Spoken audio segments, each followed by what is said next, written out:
तैयार किया था आप सबके लिए। और मैंने आपसे कहा था इस फीचर को चलाने से पहले कि आपकी मुलाकात आज के खास मेहमानों से करवाएंगे। तो आज के हमारे जो खास मेहमान स्टूडियो में तशरीफ फरमा हैं, हमारे साथ हैं श्री अरविंद शाह जी, जो कि एक साहित्यकार और लेखक हैं। आपका बहुत बहुत स्वागत इस प्रोग्राम में। और इसके साथ साथ हमारे बीच आज मौजूद हैं प्रोफेसर डॉक्टर हरवीर सिंह पाली जी, जो कि प्रोफेसर ऑफ मैकेनिकल इंजीनियरिंग है एनआईटी श्रीनगर से। आपका भी बहुत बहुत स्वागत पाली जी। अरविंद जी से शुरू करते हैं। अरविंद जी, आपको ये एजाज हासिल है कि आपने दोनों रूट से यात्रा की हुई है। पहले अगर हम बात करें इसका माइथोलॉजिकल जो एस्पेक्ट है इस यात्रा का, उसके हवाले से क्या कहना चाहेंगे? देखिए, ओम नमः शिवाय, जय बर्फानी बाबा की। जैसे आपने बोला, ये बर्फानी बाबा के नाम से जाना जाता है, अमरनाथ के नाम से भी जाना जाता है। और बेसिकली एक शिव मंदिर है जहाँ शिव और शक्ति, मतलब शंकर और पार्वती के बीच में एक ऐसी वार्ता हुई है, एक ऐसी बातचीत हुई है जिसकी लालसा पार्वती के मन में थी और जो बात शंकर जी जानते थे। और पार्वती और शंकर, जब तक इनका पूरा विलय न हो, ये एक ही आइडेंटिटी है, इसलिए इनका एक दूसरे के प्रति हर एक इंफॉर्मेशन, हर एक बॉन्डिंग होना बहुत ज़रूरी है। तो ये पूरा बॉन्ड, ये पूरा करने के लिए शक्ति, पार्वती जी बहुत चाहती थी कि कोई बात जिसको अमर कथा बोलते हैं, जिसका जो मूल मकसद था, जिसका जो शंकर जी को पता था, वो मेरे को भी बोले। ये एक एस्पेक्ट है इसका। अब प्रश्न आया है ये कि हिमालय में ही क्यों गए ये अमरनाथ में ही क्यों गए ये। अमरनाथ ना हो तो इनको बाद में पड़ा इस जगह को। बेसिकली शंकर भगवान जी भी तपस्या करते थे। ये एक तपस्या का जो हिंदू माइथोलॉजी में है, it is a regular process. Ram ने शंकर की तपस्या की, शंकर ने कहते हैं राम की तपस्या। ये जो एक सर्कल है, दिस ए कंप्लीट सर्कल। यही सर्कल कंप्लीट करने के लिए शंकर भगवान ने तीसरा नेत्र, त्रिनेत्र भी उनको बोलते हैं, बिल्कुल सही। उन्होंने तीसरा नेत्र खोला, वहां से इमिशन ऑफ इंटेंस लाइट हुआ और इंटेंस हीट हुआ, जो भी हम समझे। तो उससे हिमालय में एक खास जगह एक गुफा बन गई, एक बड़ी सी गुफा बन गई। तो शंकर जी वहां जाते थे।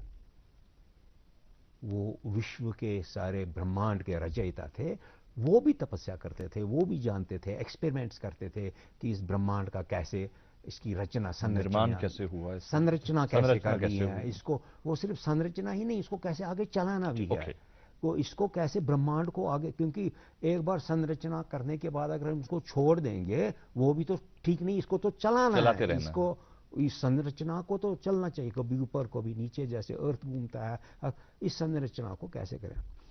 तो वो उधर अकेले जाते थे। आप ये, वो जो 5 तत्व है जिसको हम बोलते हैं, जमीन है, वायु है, अग्नि है, पानी स्काई है, ईथर जिसको हम बोलते हैं, वो इन तत्वों से भी परे होके उधर जाते थे और अपना वो एक नटराज के रूप में करते थे। किस रूप में करते थे ये किसी को पता नहीं था, क्योंकि पार्वती जी को पता था कि इसका जो रहस्य है वो शंकर जी के पास, शंकर भगवान को मालूम है। ठीक। तो वो शंकर भगवान को छोड़ेगी नहीं, जब तुम तो रचयिता हो, मैं भी तो हो, मेरे को बोल के ही जाओ। तो उसने इसको इस गुफा में ले लिया और वहां जाते जाते उसने जो उसके अपने साथी थे, जैसे नंदी की सवारी थी उसको, चांद था, इधर सब कुछ, शेषनाग था। ये चलते चलते वहां तक पहुंचते पहुंचते उसने सब छोड़ दिया और गुफा में अंदर जाने से आशे जो तत्व है जिनसे ये बना है ये भी छोड़ दिया। वो शून्य के आकार में चला गया और पार्वती उनके साथ चली गई और वहां उन्होंने एक डियर का स्किन ले लिया, that is considered very pure, जिसको कोई छू नहीं सकता है, जिसको ऐसे कहेंगे कि इन्फेक्शन नहीं होता है, कुछ प्योर। तो वो उन्होंने अपने साथ ले गए। उस पर उन्होंने तपस्या की। कैसे उन्होंने उसको बात ये बताई कि अमर होने की क्या कथा है। अब अमर क्या है? अमर ऐसा नहीं है कि जो मरेगा नहीं। अमर का तत्व ये है कि ये जो पृथ्वी है, ये जो सारा ब्रह्मांड है, ये नाशवान है, ये खत्म होने वाला है। लेकिन तो भी किसी आदमी में यह है कि वो इन चीजों से परे होके he can go and live in ether. जब ये सारा कुछ ब्रह्मांड खत्म हो जाएगा, ये अमर, कई लोग समझते हैं कि वो मर ही नहीं जाएगा। ये वो अमर नहीं है कि जो पैदा, जो कुछ अर्थ पे है, जो कुछ ब्रह्मांड में है, उसको तो खत्म होना है, क्योंकि तभी तो वो साइकिल बनाता है। तभी तो जो शिवजी चलते हैं, वो डांस करते हैं, तपस्या करते हैं, ये सर्कल चलाना है। ये सर्कल का सीक्रेट क्या है? ये अमर कथा है। उसमें एक एस्पेक्ट ये है कि जो आना है उसको नाशवान भी होना है। इसलिए कतई ये मत समझिए आप कि जो आया है अमर कथा है कि वो मर जाए, मरेगा नहीं। ये सबसे बड़ा मिसनोर मेरे को कई लोगों ने बताया। अरे जो नहीं मरेगा तो वो क्या करेगा इधर? ये उतना मतलब साधारण भाषा नहीं है। तो अब उस आदमी को, उस रूह को, क्योंकि रूह नहीं मरता है, रूह को, आत्मा को उस शिखर तक ले जाने के लिए अमर कथा का रोल है। ये अमर कथा का तात्पर्य है। क्योंकि ये कबूतरों ने दो सुनी थी और ये मानना है कि वो अभी भी जीवित है। चाहे वो फिजिकली जीवित है या नहीं है वो दूसरा बात है, लेकिन वो जो उनमें भी आत्मा है वो भी अमर है। वो अमर है और वो उधर एग्जिस्ट करती है। क्योंकि उनकी आत्मा उधर एग्जिस्ट करती है। चाहे कबूतर उड़े या ना उड़े, ये हम आम आदमी जैसे खाना खाया, हम तो उसको उस लेवल से देखते हैं जी। लेकिन ये वो कहानी से परे भी है। ये आत्मा की कहानी है, ये चेतना की कहानी है, ये सूक्ष्म कहानी है। तो यही कहानी अमरनाथ यात्रा में हम उसको रिवाइव करते हैं। हम अपने आप को, अपनी चेतना को, अपनी कॉन्शियंस को उस लेवल तक ले जाना चाहते हैं। ये जो हमारा हार्ड मास का बॉडी है, ये जो हमारा सारा ये यूनिवर्सल मकान है, whatever is visible to us as material, ये नाशवान है। लेकिन हमारी चेतना है, हमारा रूह है, ये नाशवान नहीं है। तो वही अमर कथा है। ये इसका माइथोलॉजिकल एस्पेक्ट आपने पूछा था, ये इसका माइथोलॉजिकल एस्पेक्ट है। अरविंद जी, जो आपने बात करी कि शिवजी महाराज जब वहां पहुंचे, उन्होंने एक अपने साथ एक डेयर की वो स्किन लिया था जिस पर बैठकर वो तपस्या करते थे, और सुनने में हमें ये भी आया है कि उसके नीचे ही ये 2 अंडे थे जो हैच हुए थे। तो ये कैसे हो पाया? इसके बारे में बताएं। जब हम क्रिया करते हैं, जब हम तपस्या करते हैं या क्रिया करते हैं, उस टाइम बॉडी में कुछ चेंजेस होती है। और उन चेंजों में एक बहुत बड़ा चेंज ये होता है कि बॉडी टेम्परेचर राइज होता है। क्योंकि जब आप आत्मा को, जब आप अपनी रूह को फीड करते हैं किसी चीज के साथ, उसमें भी तो कोई रिएक्शन होगी। तो जो हमारे बॉडी में एक्सप्रेस होती है थ्रू डिफरेंट वेरिएशंस, कभी आपको ठंड लगेगी, कभी हीट हो जाएगी, कभी आप रेस्टलेस हो जाओगे। क्योंकि जब आप एक अर्थली रिलेशनशिप से लेके यूनिवर्सल रिलेशन में चले जाते हो, ये कोई ऑर्डिनरी रिलेशन नहीं है। तो जब ये ह्यूमन रिलेशनशिप, ह्यूमन आत्मा इस हद तक प्योर और इस हद तक कंपैशनेट हो जाता है कि उसकी चेतना और उसकी चेतना मिल जाती है जी। ये कोई एक साधारण सा कार्य नहीं होता है। ये हम लोग तो सिर्फ इसकी 19-20 समझ सकते हैं, सारा नहीं समझ सकते 19। तो ये प्रक्रिया है from lower level of consciousness, जो शिविज्म है, जो अब यहाँ कश्मीर में हम रिपोजिटरी ऑफ कश्मीर शिविज्म है जी। ये हमारे को शंकर भगवान ने, अल्लाह ने, हमारी सुपीरियर पावर ने ये दे दिया है कि we are repository of Kashmir Shaivism. Kashmir Shaivism का क्या है कि from lower level of consciousness, जो हमारा सीधा साधा कॉन्शियसनेस है हमारे में, इसको कॉन्शियसनेस को ब्रह्मांड की कॉन्शियस के साथ मिलाना है। और जब ये ट्रांजिट होता है उसमें बॉडी चेंजेस होती है, हीट होता है, क्या क्या होता है ये अनुभव की बात है। तो हम उसको कहते हैं कुंडलिनी जागरण होती है। उन एस्पेक्ट्स में मैं ना जाके ये कहूंगा कि जब उसमें हीट इतना जनरेट हुआ, और ये पता नहीं एक दिन के लिए हुआ, क्योंकि एक क्षण के लिए हुआ, कितना टाइम के लिए हुआ, ये हम मेजर नहीं कर, बिकॉज हमारा टाइम का डायमेंशन अलग है और वो टाइम डायमेंशन अलग है।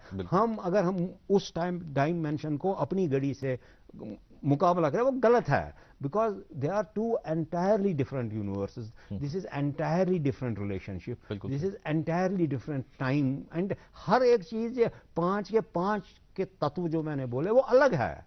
True. हमें हमारे पास सिर्फ उसकी चेतना है जो हम यहाँ हैं, तो विमर्श कर दीजिए वो चेतना कैसी होगी। तो इसी में उनको इतना हीट प्रोड्यूस हुआ, उतने ऐसे कंडीशंस हो गए, वो जो एग्स उसके साथ आए थे वो हैच हो गए and pigeons were born there. फिर वो फिजिकली उधर है या नहीं है वो भी तो नाशवान है, वो भी तो मर गए होंगे जैसे हर एक जो चीज आता है उसको। बट वो स्टिल बिलीव, जो शंकर भगवान को फेथ करते हैं, जो अमरनाथ में फेथ करते हैं, वो कहते हैं कि उनकी चेतना अभी उधर चेत है। चेतना चेत है, एक तो है चेतना, चेतना तो डॉर्मेंट भी हो सकती है, एक चेतना चेत भी हो सकती है, एक्टिव भी हो सकती है। सो जो उन कबूतरों की उधर चेतना है वो चेत है। और हम क्यों यात्रा करते हैं कि हमें भी वो चेतना आ जाए। राइट। वो चेतना और अपनी चेतना को एक स्ट्राइकिंग फ्रीक्वेंस में लाने के लिए हम वहां जाते हैं। और ये अनुभव होता है, आप किसी भी बड़े तीर्थ पे जाइए, किसी भी बड़े, तो एक चेतना का आप असर देख लीजिए, किसी भी फेथ का हो, ये देख लीजिए अंदर की रूह में कंपन होती है, अंदर की रूह में कुछ हलचल मचती है, कुछ ना कुछ होता है। अदरवाइज स्टूडियो में बैठकर मेरा एक स्थिति है मेरी बॉडी की, मेरी चेतना की एक स्थिति है। लेकिन अगर मैं किसी महापुरुष के संकट में आऊं तो मेरी चेतना पर भी उसका असर होगा डेफिनेटली। मैं तब उधर कभी ऐसा नहीं सोचूंगा जो न्यूनतम स्तर का थॉट हो। मैं अगर मेरे थॉट पे यही आएगा जो थोड़ा अर्थ के थॉट से थोड़ा ऊपर होगा। और ये जब अगर हम किसी पीर स्निज में हो, गुरु स्निज में हो, ये उधर होता है। जब आप उधर जाते हैं जहां इतनी बड़ी बात हुई है, तो वहां की चेतना और वहां की लेवल क्या होगी? बिल्कुल सही। तभी कश्मीरी लोग वहां मैं आप ये शो की बात है, शक्ति की बात मैं करता हूं। यहाँ एक कार्यक्रम दूरदर्शन के कारण ही हुआ था, वहां एक कार्यक्रम हुआ था खीर भवानी में जी। और हम हैरान हो गए, इतना स्ट्रिक्ट था कि नहीं हमने मीट खाया, हम अंदर नहीं जाएगा। This was a Mohammedan talking, this was a Muslim talking. और मेरे साथ दूसरे साथी थे, उन्होंने कहा मैं 4 दिन से मीट नहीं खाया क्योंकि मेरे को उधर कमेंट्री करनी थी। बिल्कुल सही। मतलब ये क्या है, ये अपनी चेतना की लेवल को आप किस हद तक बड़ा ले जा सकते हैं, और आपकी क्षमता कितनी है। देने वाले में कमी नहीं है, शंकर भगवान में कमी नहीं है, लेने वाले में कमी है। अगर आप में उस लेवल की चेतना है, शंकर भगवान ने तो अपना हवा, पृथ्वी, चांद, बैल जो उसके पास सब छोड़ दिया था, क्योंकि उसको वो चेतना अर्जित करनी थी, वो चेतना के साथ यूनिसन करना था। तो यही माइथोलॉजिकल है कि दैट इज व्हाई अमरनाथ की ये रेफरेंस है। आपने इस बारे में बात करी, इस पर हम और भी बात करेंगे, लेकिन हमारे साथ पाली जी भी हैं, प्रोफेसर साहब भी हैं। प्रोफेसर साहब, यात्रा ऐसे शुरू हो चुकी है, कैसे देखते हैं आप, क्या कहना चाहेंगे आज के दिन? पहले सबसे पहले मैं अपने देश और दुनिया के जितने भी हमारी पहलगाम यात्रा में इससे के साथ अमरनाथ यात्रा को आना चाहते हैं, उन सबको शुभकामनाएं देता हूं और उनकी यात्रा मंगलमय हो, उनकी सभी मनोकामनाएं पूरी हों। जैसे आपने कहा कि यात्रा शुरू हो चुकी है, पहला जत्था आ चुका है और आज जो मेरे को सूचना मिली है उस हिसाब से दर्शन भी हो गए हैं। तो इस अमरनाथ यात्रा के संदर्भ में अभी शाह साहब ने बहुत अच्छे से पौराणिक इसका क्या इतिहास है, कैसे इसका महत्व है, इसके बारे में चर्चा की। इसके साथ ही साथ मैं थोड़ा सा और बताना चाहूँगा कि जो पूरे देश भर से, देश के हर कोने से तीर्थयात्री पूरे साल भर ये आस लगा के रहते हैं कि कैसे उनका नंबर लगेगा और वो जाएंगे और उसके बाद उन्हें दर्शन करने का मौका मिलेगा।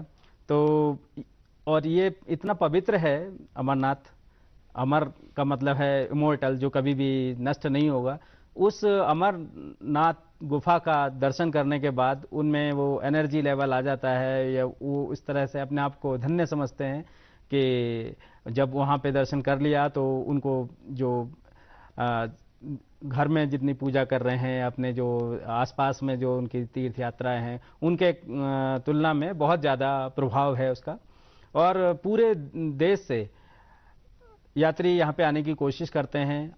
काफ़ी ऐसे हैं जिनको मौका नहीं मिल पाता है, पर जिन्होंने पूरी श्रद्धा के साथ कोशिश की है उन्हें एक साल नहीं तो अगले साल इस तरह से मौका मिलता है, बुलावा हो ही जाता है। बुलावा हो ही जाता है। और उसके बाद ऐसा है कि इतना इसका पवित्रता का स्तर यह है, आप मान सकते हैं कि अधिकतर यात्री नंगे पांव जाते हैं वहीं से। मतलब ऐसा भी कई बार मैंने देखा है कि दिल्ली से ही ट्रेन में चढ़े, उसके बाद उन्होंने जूते चप्पल त्याग देते हैं कि अब हम अमरनाथ यात्रा के लिए जा रहे हैं। तो उनकी आत्मा, मतलब जो कॉन्शियसनेस है, उस लेवल पे जाने की कोशिश करती हैं। और वहां जाके जैसे शाह साहब ने बताया कि जैसे भगवान शिव साक्षात विराजमान है वहां पे, उनके दर्शन से वो जो लेवल है एनर्जी का वो और बढ़ जाता है। और अपने को जितने भी तीर्थयात्री दर्शन करके आते हैं वो मानते हैं कि उन्होंने भगवान शिव को साक्षात दर्शन किया है। बहुत खूब। इस पर और भी आपसे बात करेंगे। वापस शाह साहब के पास आते हैं। अरविंद जी, आपने बात करी थी, एक तो बात की थी कि अमरनाथ नाम क्यों पड़ा, एक वो बात आपने करी, और दूसरी बात आपने कही कि ये जो ट्रेडिशनल रूट है जहाँ पर शिव जी हमारे गए, इस रूट से माता पार्वती को लेकर, और इसमें काफ़ी सारे पड़ाव हैं, यही रूट क्यों चुना गया? इस रूट के हवाले से बताएं, ये रूट क्या है और ये गुफा का नाम अमरनाथ क्यों पड़ा, इसके बारे में।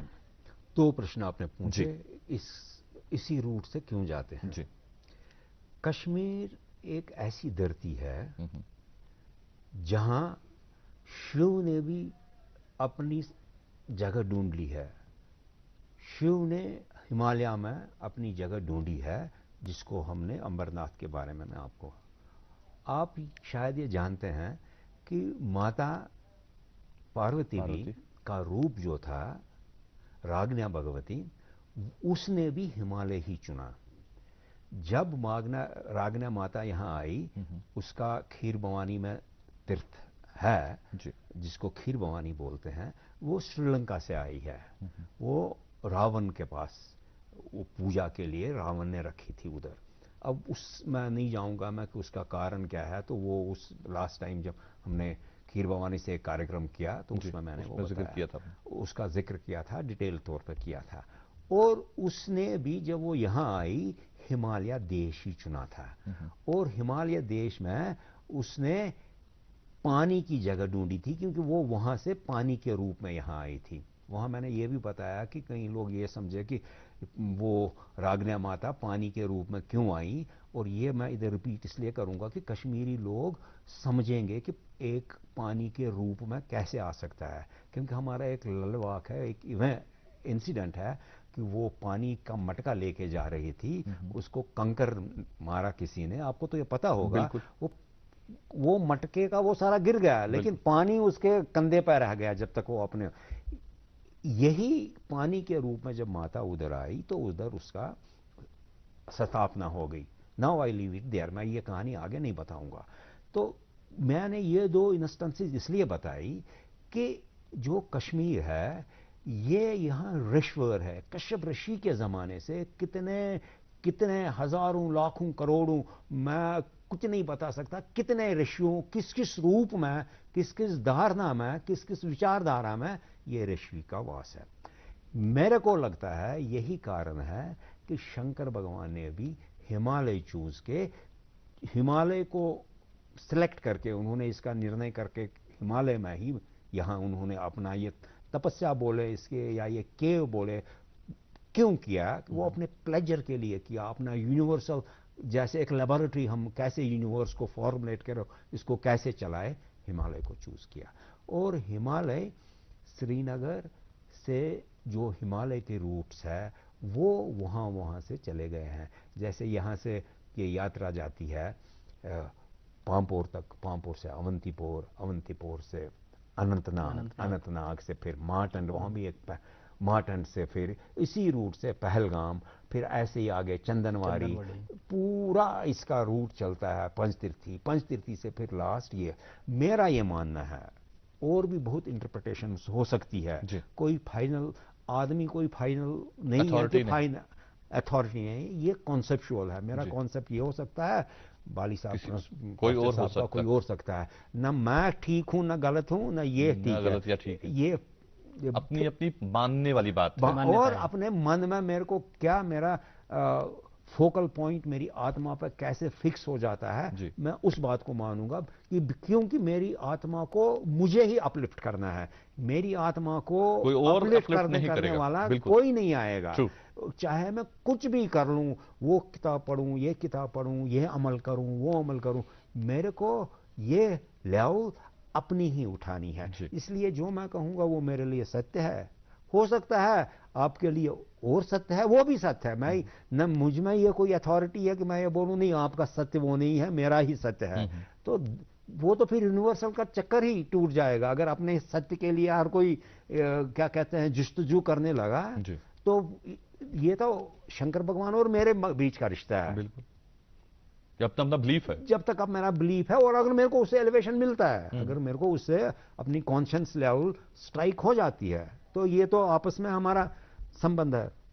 तो इसीलिए जो आपने प्रश्न पूछा कि ये रूट क्यों किया, और आप शायद जानते हैं हम बात कर रहे थे, उन्होंने चंदनवारी में अपना चंदन छोड़ दिया है, पहलगाम में अपना बैल जो उनके पास थी सवारी नंदी को छोड़ दिया। इसी तरीके से आगे चल के शीशनाग में अपना जो सांप उतार दिया। जब वो यहां तक मैंने भी बोला ना आपको, उन्होंने ये जो 5 एलिमेंट्स दे, ये भी उन्होंने छोड़ दिए हैं, because he wanted to have a pure, खाली कॉन्शियस को अंदर ले जाना है। कॉन्शियस को इन चीजों की कोई जरूरत नहीं है, आत्मा को, चेतना को इन चीजों की जरूरत नहीं है, तभी तो वो इस छोटा चेत बड़े चेत से मिल सकता है। बहुत खूब, बहुत ही बढ़िया। पाली जी, कैसे देखते हैं, जैसे आप यूपी से हैं और यूपी से भी बहुत सारे लोग, बहुत सारे श्रद्धालु आते हैं इस पवित्र गुफा के दर्शन करने के लिए, क्या वहां पर कैसा माहौल होता है जब यात्रा की ये अनाउंसमेंट हो जाती है, या जब मालूम है कि जून के महीने में, जून के आखिर पे इसकी तैयारियां हो जाएंगी, हालांकि पीछे कोविड की वजह से काफी 2-3 साल तक बड़ा मसला बना रहा, लेकिन फाइनली आज फिर से वही नॉर्मल रूटीन में लोग यात्रा के लिए आए हैं, पहला जत्था पहुंच गया है, दर्शन भी हो रहे हैं, तो कैसे लोग वहां देखते हैं इस चीज को, और किस तरह की तैयारियां होती हैं इस पूरे साल भर कि इस महीने में अब हमें यात्रा के लिए तैयारी करनी है? इसमें पूरे वर्ष भर से श्रद्धालु अपनी उस आस्था की वजह से इस उम्मीद में रहते हैं कि मेरा रजिस्ट्रेशन हो। शुरुआत में जून के मंथ से ही, अप्रैल से ही रजिस्ट्रेशन स्टार्ट हो जाते हैं। भारत सरकार या जो भी इसका हमारा श्राइन ट्रस्ट है, इस तरह की व्यवस्था करी है कि ऑनलाइन भी आजकल हम सब कर सकते हैं। उसके बाद जो भी यात्री हैं, जो भी दर्शनार्थी हैं, वो अपना रजिस्ट्रेशन कराने के बाद अपना मेडिकल चेकअप कराते हैं, और पूरा उसके लिए जैसे अभी शाह साहब ने भी बताया था कि यदि कोई किसी भी तरह का, जो पहले तो भक्त होते हैं जो हिंदू तीर्थयात्री हैं, वो किसी तरह से नॉन वेज या इस तरह के सेवन नहीं करते हैं, पर यदि कर भी रहा है तो वो महीनों पहले से छोड़ देता है, और उसके बाद पूरा अपने आप को पवित्र मन के साथ इस यात्रा के लिए चुनता है। और पूरे देश भर से, जैसे आपने कहा मैं उत्तर प्रदेश से हूं, और उसमें मैं ऐसे काफ़ी लोगों को जानता हूं जो हर साल यात्रा के लिए आते हैं, और अपने आप ही नहीं आते, लोगों को भी जागरूक करते हैं, लोगों के आने की व्यवस्था करते हैं, उनके जिनको ऐसा सामर्थ्य नहीं है उनके लिए अलग से व्यवस्था करके अपने लेवल पे, चाहे फिजिकल फॉर्म में हो चाहे मॉनेटरी फॉर्म में हो, दोनों ही तरह से उनकी हेल्प करके अपने साथ लेके आते हैं और दर्शन करा के लेके जाते हैं। और साथ के साथ ऐसे, जैसे हमारे जम्मू के बाद तो बहुत लंगर हैं ही हैं, उसके बीच में भी देश भर में ऐसे कई जगह स्थान हैं जहाँ पे यात्री रुक सकते हैं, उनके लिए अलग अलग तरह की व्यवस्थाएं की जाती हैं, चाहे वो भोजन से रिलेटेड हो या फिर किसी भी तरह की और कोई सुविधा की जरूरत है उन्हें। तो इस तरह की सुविधाएं पूरे देश भर में, हर एक प्रदेश में ऐसे नोडल सेंटर्स बनाए गए होते हैं जो अमरनाथ यात्रियों के लिए फैसिलिटेट करते हैं। बहुत ही बढ़िया, बहुत ही खूब आपने इस पर बात करी। एक बार फिर शाह साहब से बात करेंगे। शाह साहब, आपको ये सौभाग्य हासिल है कि आपने बालतल वाले रूट से भी यात्रा की है और आपने ट्रेडिशनल रूट से भी यात्रा की है। हालांकि आपने 89 से पहले पहलगाम वाले रूट से यात्रा की है, तब इतनी ज़्यादा फैसिलिटीज़ नहीं थी जितनी अब हो गई हैं, या जितना ज़्यादा डेवलपमेंट आज हुआ है इतना तब नहीं था। तब की बात बताएं, पहलगाम वाला रूट क्या था, कैसा लगा आपको और आपने कैसे यात्रा की? मैं ये बोलूंगा, लेकिन एक चीज़ मैं और बोलना चाहूँगा इस चेतना के बारे में। जी। जब हम किसी भी ग्रंथ में, हिंदू ग्रंथ के अलावा किसी भी ग्रंथ में चेतना की या रूह की बात करते हैं, ये सुनिश्चित हो जाता है कि ये एक ऐसा, इसको मैं चीज नहीं बोलूंगा, रूह एक ऐसा, क्या शब्द है मैं नहीं बता पाऊंगा, जिसको न आग से जला सकते हैं, न चाकू से काट सकते हैं, न इसकी चोरी हो सकती है, न हम इसको विड्रॉ कर सकते हैं, न हम इसको इंस्टॉल कर सकते हैं। ये यूनिवर्सल शक्ति ही है जो ये सब कुछ कर सकती है। तो ये मेरे को इसलिए बताना पड़ा कि कुछ जो साइंटिफिक माइंड के लोग अपने आप को कहते हैं, जब हम उनको चेतना की बात ये बोलते हैं, सारे नहीं, कुछ जो आर्गुमेंटल या इन्वेस्टिगेटिव, मैं कोई उन पर भी कोई आक्षेप नहीं कर रहा हूं, वो ये क्वेश्चन उठाते हैं कि फिर वो कैसे रहे अगर आत्मा है नहीं है, अगर ये है तो फिर शिव जी उधर कैसे गए, उनकी आइडेंटिटी क्या थी? उनकी आइडेंटिटी उस टाइम शून्य थी। तभी हम कहते हैं कि जब शिव जी को मिलते हैं आप शून्याकार, अब लल का भी देख लो, शून्याकार डिवीजन, आप शायद बिल्कुल। तो ये मैं सिर्फ ये मेरे को इसलिए कहना पड़ा कि जो लोग इस पर विचार करते हैं, ये करते हैं, उनको भी शून्याकार का कॉन्सेप्ट इसी से निकलता है, यही एक है। और मेरे को थोड़ा बहुत जो मैं स्टडी करता हूं, आज तक मेरे को कोई ग्रंथ नहीं मिला है जो आत्मा को या रूह को या कॉन्शियस को मटेरियलाइज कर सका। कोई हो या तो मेरे को मिला नहीं है, या जहां तक मेरी सूचना है, जहां तक मेरा थोड़ा बहुत, मेरे को आज तक ऐसा कुछ नहीं मिला। उसका मतलब यह है कि शून्यकार भी है, where nothing exists but everything exist actually. कहने मजे क्या था लाभ जो ललवाक का है कि कुछ न होने में से ही कुछ ढूंढना है, बिल्कुल वही सब कुछ वो है। कहते हैं ना होना ही यहाँ होना है, ये कहीं बड़ा खूबसूरत लिखा गया है कि ना होना ही होना है। और वहां से पता चलता है कि ये जो शून्यकार है ये एग्जिस्ट करता है, एक्चुअल लाइफ में भी एग्जिस्ट करता है। बहुत सारे लोग इस आइडियोलॉजी के हैं जो ये चीज नहीं मानते, वो हर चीज के पीछे कहते हैं बताइए कहाँ लिखा हुआ है, बताइए कहाँ पर दिखाइए हमें कैसे होता है। लेकिन कुछ चीजें वो आप एक्सपीरियंस करते हैं, वो आप कहीं पर किसी को बता नहीं सकते, अनुभव कर सकते हैं, और वो इंडिविजुअल लेवल पे अनुभव होता है। वो अनुभव कहीं पर आप एक्सपोज करके लोगों के सामने पेश नहीं कर सकते, ऐसा कुछ होता है। खैर, और हम बहुत किस्मत वाले हैं जी, क्योंकि हमारे पास ललदद है जी, जिसने इसको इतना सूक्ष्म रूप से अपने ललवाखों में एक्सप्लेन किया। बिल्कुल सही, और बहुत सरल भाषा में लोगों को समझाने की कोशिश की है कि क्या है। हम बात कर रहे थे इस रूट के हवाले से, आपने दर्शन किए हुए 89 से पहले। देखिए, हम उन दिनों कॉलेज स्टूडेंट थे जी, मैं इसको अब दूसरी डायरेक्शन में लेना चाहूँगा, थोड़ा सा आध्यात्मिकता से बात हो गई। तो हमने उस टाइम ये पिकनिक सा किया जी, पूरा बोरा बिस्तरा, राशन, स्टोव और 2-3 छाते, बारिश और बर्फ के लिए कपड़े, तो ये सारा कुछ सामान ले जाना पड़ता था। ये 35 साल पहले की, 40 साल पहले की बात है। हालांकि ये सामान आज भी लेके जाना पड़ता है, लेकिन मैं अंतर बताऊंगा, मैं अंतर बताऊंगा।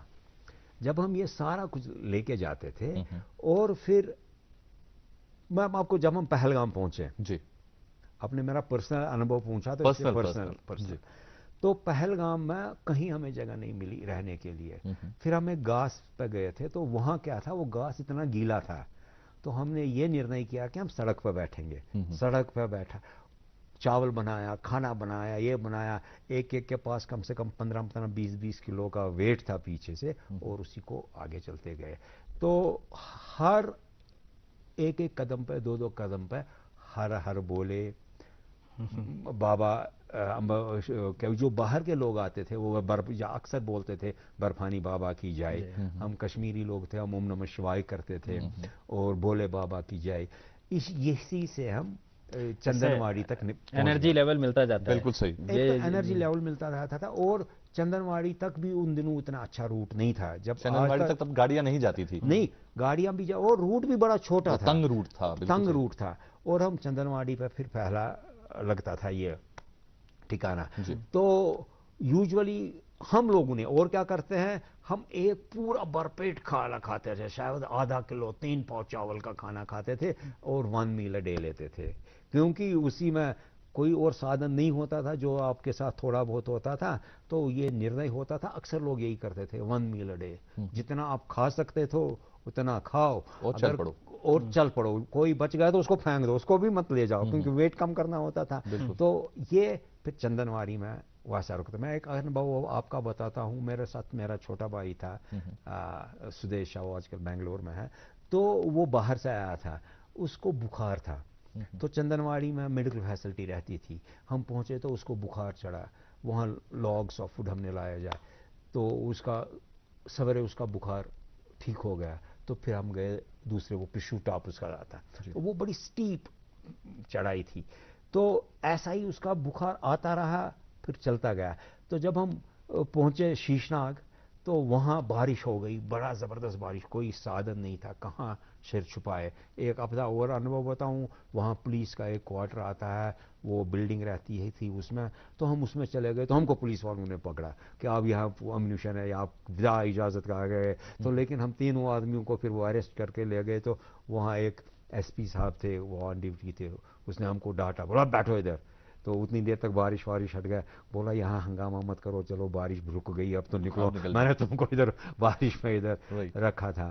तो फिर वहाँ गए थे, लेकिन सुविधाएं उतनी नहीं होती थी। जो आपने पहले बोला, आज भी ले जाते हैं, लेकिन आज उतना लेने की जरूरत नहीं है। लेकिन कपड़ों की जरूरत पड़ती है। हाँ, कपड़ों की जरूरत पड़ती है, छाते की जरूरत पड़ती। छाता दो कारणों के लिए ले जाते थे, एक बारिश उन दोनों सर छुपाने की जगह, और वो छड़ी का काम करता था, क्योंकि क्ले मिट्टी के बहुत पहाड़ है, और छाता सपोर्ट देता था। वो दूसरा।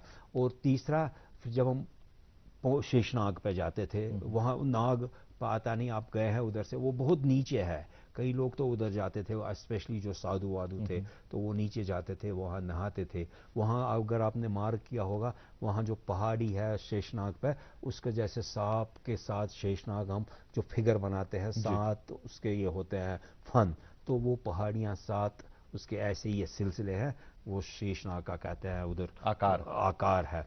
तो वहाँ से जाके फिर हम गुफा के पास जब पहुँचते थे, तो वहाँ बड़ी लंबी लाइन लगती थी, बहुत। मेरे को याद है हम सवेरे 4 बजे लगे थे उधर लाइन में, और दूसरे दिन शाम के 4 बजे। और I have one personal experience जो मैं हमेशा याद करता हूँ। 4 बजे जब पहुँचे थे उधर, तो वहाँ लिदर का वो बहता है, तो I was the only person, वो भगवान ने क्या किया था मेरे को, तो मैंने उसमें डुबकी लगाई। अच्छा। और उसका पानी इतना रश होता था, डुबकी लगाना संभव नहीं है उसमें, लेकिन मैंने पैर इतना किया, आज भी मैं कांपता हूँ कि बर्फ का पानी कैसे मैंने ऐसे लगाई, वो कैसे बच गया। और ये मेरे में शायद कृपा रही है, या मेरा हयात था, मेरी जिंदगी थी। उस टाइम सन्नाटा था, कोई नहीं था, और मैं उसमें गया। आज भी मैं जब पूजा कभी याद करता हूँ, तो मैं वो दृश्य जरूर मेरे मन में आ जाता है कि मेरे पास अमृत का उस टाइम ये आया है। ये मेरी धारणा है कि वो करके फिर 4 बजे हम खाई लाइन में खड़े लगे थे, और पूरा शाम के 4 बजे, क्योंकि जत्थों को छोटा छोटा छोड़ते थे, धीरे धीरे करते चल, क्योंकि उधर बड़ा रश होता था। तो उस शिवलिंग का फॉर्म है, उसके बाद आगे बात करेंगे जो अंदर का जो शिवलिंग का फॉर्म है। तो ये एक रास्ता था। कितने दिन का रूट था ये टोटल? ये 5 दिन का रूट था। ओके। 5 दिन का रूट था। और क्योंकि हर जगह आपको अपना लंगर बनाना पड़ता था। अगर आपके पास दूध नहीं, खत्म हो गया तो दूध नहीं है, जो कुछ है आपको उसी से गुजारा कर। लंगर भी लगते थे, मैं ये नहीं कहता कि तब लंगर नहीं लगते थे, लंगर तब भी लगते थे। मैं कहता हूँ विश्व से लोग उसके लिए डोनेशन देते थे। वहाँ आपके जरिए लंगर। एक साधु था, वो बिल्कुल जब ऊपर से नीचे आते थे तो वो लंगर लगाता था देसी, वो हाथ जोड़ जोड़ के कहता था। अगर कोई नहीं उसके पास खाता था, तो वो यहाँ तक कि उसको कहता था नहीं ये आप ही के लिए, इतना हाथ जोड़ के वो कशिर पे जार पार करता, पैर पड़ता था, तुम कुछ खा लीजिए, प्रसाद ले लीजिए। तो वो होता था। आते समय इतना टाइम नहीं लगता था, क्योंकि आते समय फ्री विल पे होता था, और उस टाइम भी गवर्नमेंट का इंटरवेंशन बहुत होता था। मेरे को याद है कि हमने एक छोटे रात से शॉर्टकट कर ले, क्योंकि पहाड़ में तो ऐसे जाते हैं ना, जिगजैग करते, जो ट्रैक बना हुआ था। तो हमने बीच में से, छोटे थे, हमने कहा था हम सीधा जाएंगे, लेकिन पुलिस वाले थे, ऑफिशियल्स थे, कौन जो ड्यूटी पर लगे थे, मेट्रोलॉजिकल डिपार्टमेंट के लोग रहते थे। वो ये मेरे को याद है, एक ने बोला ये पासिंग क्लाउड है, आप 1 घंटा रुको, ये अभी जाएगा। वो अनुभवी लोग होते हैं, एक्सपर्ट लोग होते हैं, आधा घंटा रुको, ये पासिंग क्लाउड है, पासिंग। तो ऐसा करके, और पूरा ध्यान रखते थे उन दिनों भी, कोई गलत रूट पे न जाए कोई। और ये रूट एथोराइज रूट था गवर्नमेंट का? यही एक अथराइज रूट था उन दिनों, यही एक अथराइज रूट था, और दूसरा रूट नहीं था उन दिनों। फिर मैंने जब दूसरा रूट ले लिया, हम सोनमर्ग से जाते थे, तो वो अचानक मेरे को 10-11 बजे आया, हम शुरू करेंगे, मैं निकल गया, सोनमर्ग पहुंचा, और सोनमर्ग से बालतल बाहर रोड तक बस जाती थी, तो वहां से 2-4-5 किलोमीटर अंदर जाता था। या कोई लोग उधर ट्रक रखते थे, क्योंकि वहां से तो वो जंगलात की मुंडियां वही थी, वहां कोई रहने वाला नहीं था, डोके थे ये जो हमारे गुजर भाई रहते थे उधर, तो कोई साधन नहीं था। लेकिन फिर कोई ट्रक लगाते थे, क्योंकि ट्रक का रूट था वो पहाड़ के बेस तक, क्योंकि वहां जंगल थे, वहां जंगल की जो था ना फॉरेस्ट डिपार्टमेंट के, वो उनका सामान आता जाता था, तो कई लोग फिर वो ट्रक्स रहते थे उधर, उसमें भी इस्तेमाल, उसका ट्रक का इस्तेमाल करके ट्रक का यात्रियों के लिए। कोई होते हैं ना, कोई दानवीर होते हैं, वो जंगलात के लोग थे, कौन लोग थे, लेकिन ट्रक्स में मतलब देते थे, एक्सेस देते थे कि आप चढ़ जाइए, अब जाइए, वो नहीं, इसी के लिए लोगों को एक्सेस वो रखते ही इसीलिए थे, ताकि यात्रियों को सुविधा हो जाए, ये 4-5 किलोमीटर का सफर कम हो जाए। हाँ, फिर जब वहां पहाड़ पहुंचे तो, और वो रूट बड़ा स्टीप था, वो उसमें ट्रैक ज्यादा से ज्यादा 2 फुट का है वो ट्रैक, बिल्कुल पूरा, कोई रास्ते में रुकने की जगह नहीं है। अगर बारिश आ गई तो आप की situation, you will be put in a very difficult situation. आपकी जो जिस स्थिति में आप जाओगे, कोई पेड़ नहीं है, कोई बस पहाड़ का अगर ऐसा कुछ कोना है तो उसके नीचे आप छुपोगे, छिप सकते हैं। तो आगे जाके ग्लेशियर के पास पहुंचते हैं, तो वहाँ गोजर लोग, हमारे जो भाई है, वो चाय बनाते थे, कुछ फ्री देते थे, कुछ वो बेचते थे, ज्यादातर लोग वो बेचते थे, क्योंकि उनका वो रोजी का उन दिनों बनता था जरिया, तो वहाँ चाय वाय पीते थे। फिर ग्लेशियर के ऊपर से चल के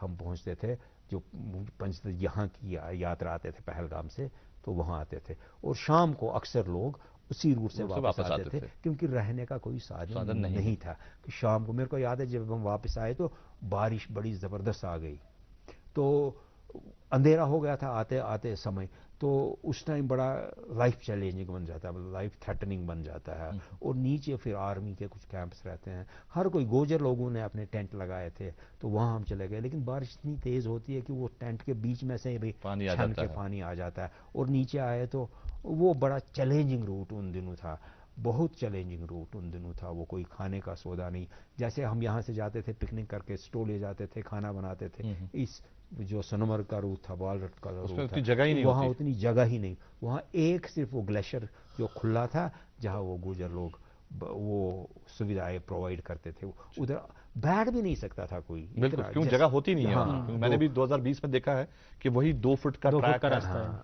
आपसे पाली जी जानना चाहेंगे प्रोफेसर साहब, क्या आपको कभी मौका मिला दर्शन करने का? अब 2018 से कश्मीर में ही जी 2 साल कोविड में एक बार नहीं मिल पाया मौका, लास्ट ईयर रजिस्ट्रेशन कराया था, पर उसके बाद थोड़ा सा ऐसा कुछ घटना हो गई, उसके बाद वो उस टाइम पे वो रोक दिया गया, मतलब नहीं जा पाए, उस जत्थे को रोक दिया गया था, तो इस वजह से अभी जाने का मौका नहीं मिला। पर मैंने, क्योंकि अक्सर देखा है यात्री जाते हैं, और जैसे साहब बता भी रहे थे, इतनी मान्यता है, क्योंकि जो जिस क्षेत्र से आ रहे हैं पूरे हमारे भारतवर्ष में, देश भर में जो टेम्परेचर है या तापमान रहता है यहाँ का, उसमें बिल्कुल बहुत अंतर है। ग्लेशियर्स हैं यहाँ पे, टेम्परेचर लगभग 8-10 डिग्री और 0 डिग्री तक होता है। उसके बाद भी वो नहाना, हाथ मुंह धो के जाना, और सब इतनी वो रखना अपने आस्था दिमाग में, तो उन्हें उस तरह का फील ही नहीं होता है कि इतने कम टेम्परेचर में आए हैं, इतनी दूर से आए हैं, इतने थके हुए भी हैं, उसके बाद भी श्रद्धा के साथ बम बम के नारे लगाते हुए, शिव के ओम नमः शिवाय बोलते हुए वहाँ तक पहुँच जाते हैं। तो पाली जी, आपको पता है जब शुरुआत होती थी यात्रा की, बहुत साल पहले की बात है ये, यात्रा सीधा अखाड़ा बिल्डिंग आती थी। हमारे जो साधु संत हैं वो पहले अखाड़ा बिल्डिंग आते थे, पहला जो जत्था आता था छड़ी मुबारक का अखाड़ा बिल्डिंग पहुंचता था, वहां से शुरू करके पहले पांपोर, सवंतीपुरा, फिर ऐसे चलता था। और आपको मालूम है, आपने शायद कहीं सुना हो कि इस पूरे ट्रैक पे, इस पूरे रूट पर जगह जगह स्टॉल लगे रहते थे जी। और आपको ये जानकर बहुत खुशी होगी कि वो पूरे स्टॉल जो है कश्मीरी मुसलमानों के होते थे। हाँ। जहां वो पानी, चाय फ्री रखते थे। घर वाले अपने घरों से बाहर, शाह साहब यहाँ बैठे हैं, इस बात से इत्तेफाक रखते होंगे कि घर वाले अपने घरों से निकाल के सौदा, जी, घर वाले घरों से निकाल के सामान यात्रियों के लिए रखते थे। शाह साहब, इस बारे में क्या कहना चाहेंगे? क्योंकि इस- यहाँ का जो भाईचारे का बॉन्ड हाँ, है यस। ये हमेशा का है, नहीं, ये अभी आज का भी नहीं है। अभी भी मैं देखता हूँ काफ़ी ऐसे हैं जो मजहब बीच में आता ही नहीं है इसमें। वो मजहब वाली पूरा, कोई बात नहीं है, वो हाँ, उसमें भाईचारा जो है। से भाईचारा है और इतने सेवा का भाव है उनका कि मतलब जो भी यात्री आया है उसे जो भी उनसे बनता है और जितनी सेवा कर सकते हैं वो पूरा डेफिनेटली होती है। और यहाँ शाह साहब बैठे हैं, शाह साहब से अभी शाह साहब ने बात करी कि जो पीछे खीर भवानी का मेला हुआ था उस पर भी शाह जी। साहब ने बात की थी, और वहां पर जो खीर भवानी में जो प्रसाद चढ़ाया जाता है वो मुसलमानों के हाथ का बना हाँ, के खीर चढ़ाया भवानी जाता में है। कई मैं बार शाह गया साहब से हूँ। जानना चाहूंगा। मैं पहले अमरनाथ के बारे जी, में जी। बोलूँगा। अमरनाथ के बारे में हम जब 5वीं 6वीं में पढ़ते थे तो मेरे पिताजी का ट्रांसफ़र जी। अनंतनाग में हुआ था, और अनंतनाग वहाँ बहुत सारे नाग चश्मे, नाग जी। नहीं चश्मा, बहुत सारे चश्मे थे। तो अमरनाथ जाने वाले कुछ साधु संत उधर भी एक ठिकाना लगाते थे, कुछ मटन में लगाते थे, और मुझे वो दृश्य बिल्कुल आंखों के सामने आ रहा है। बाबा जो होते हैं वो विभिन्न किस्म के होते हैं, कहीं तो दोनी रमाए के बैठे हैं, वो उसमें दोनी पे ही खाना भी बनाते हैं, उसी में से विभूति भी निकालते हैं, उसी में से वो कोई अपना वो चलम भी पी लेते हैं। वो उनका पूरा लाइफ टाइम कंपेनियन होता है और वो रिसोर्स सेंटर उनका होता है जी। और आप ये जान के, आपने तो खैर इसका जिक्र किया, आप हैरान नहीं होंगे, वहाँ उसके लिए लकड़ी लाना, उन बाबा जियों के लिए चावल लाना, उनके लिए सब्जी लाना, उनको पानी देना, उनको पानी देना, वो सारा जो उनके लोग थे वो मुसलमान लोग करते थे। और उतना ही नहीं, फिर उनके साथ बैठ के किसी को अगर चिलम पीनी होती थी, किसी को अगर दर्द होता, मैं I am eyewitness to it. एक आदमी आया था तो उसकी छोटी सी बेटी थी, उसको, मेरे को समझ अब यह आ रहा है कि टांगों की कोई प्रॉब्लम थी, तो पता नहीं पोलियो था क्या था, मैं वो नहीं कह पाऊंगा। तो वो इस बाबा के लेके बड़ी सेवा करता था। तो बाबा ने उसको फिर बोला, वो जो चिलम पीता था ना, तो उसके, आपने शायद देखा होगा जब तंबाकू भी पीते हैं, चिलम के अंदर से एक घोल जैसा बनता है जो हम हटाते हैं, है ना, जो चिलम पीते होंगे हमारे दर्शक को देखा वो होगा, जल्दी समझ जाएंगे, वो जल्दी समझ। तो उसने उसको वो चिलम दे दी, उसने उसको बोला इसका ये ना ये निकाल दो, चिलम साफ कर दो। अब उसने उसकी चिलम साफ कर दी, लेकिन जो उसका वो काला पड़ा वो कागज पे नीचे गिर गया। और उसने उसको बोला कि ये तुम ले जाओ। तब तक उसको ये पता नहीं था, वो सिर्फ चिलम साफ कर रहा था उसकी भक्ति में, या क्या कहूँ, क्या शब्द कहूँगा, तो उसका सपोर्ट करने में। तो फिर बोला इसमें एक काम करो, इसमें कुछ मिलाओ, तुम पता नहीं, मेरे को ये ध्यान नहीं, या घी बोला या सरसों का तेल बोला, या बोला उसमें पीस के इस घुटनों में लगा देना, ये ठीक है, इसको सिर्फ घुटनों की कमजोरी है तो इससे मालिश कर देना। फिर भगवान जाने शंकर भगवान उसका क्या हुआ, लेकिन मैं इसका साक्षी हूँ कि ऐसे वहाँ जो, क्योंकि हिंदू लोग तो अनंतनाग में एक दो मोहल्ले रहते थे, लेकिन मेजॉरिटी तो मुसलमानों की ही थी। तो वो सेवा भाव उधर रहता था। फिर जाते समय कितना उनका रिलेशन होता था, बिल्कुल सही, उन बाबाओं उनके साथ ये, और वो कुछ इंटरडिपेंडेंस होती थी उनके लिए, चावल लाना ये और श्रद्धा से लाते थे। बिल्कुल सही, ये नहीं कि वो झूठा लाते, ये नहीं, बिल्कुल श्रद्धा से ही नहीं, बिल्कुल साफ सुथरा। ये आपने शायद खुद के लिए उतना साफ ना लाएं जितना उन बाबाओं के लिए। ये कश्मीर की ये जो है ना कि गुनाह छुई या पाप छुई, श्रद्धा के बिना कोई चीज दान करना, ये कश्मीर की सबसे बड़ी खूबसूरती है।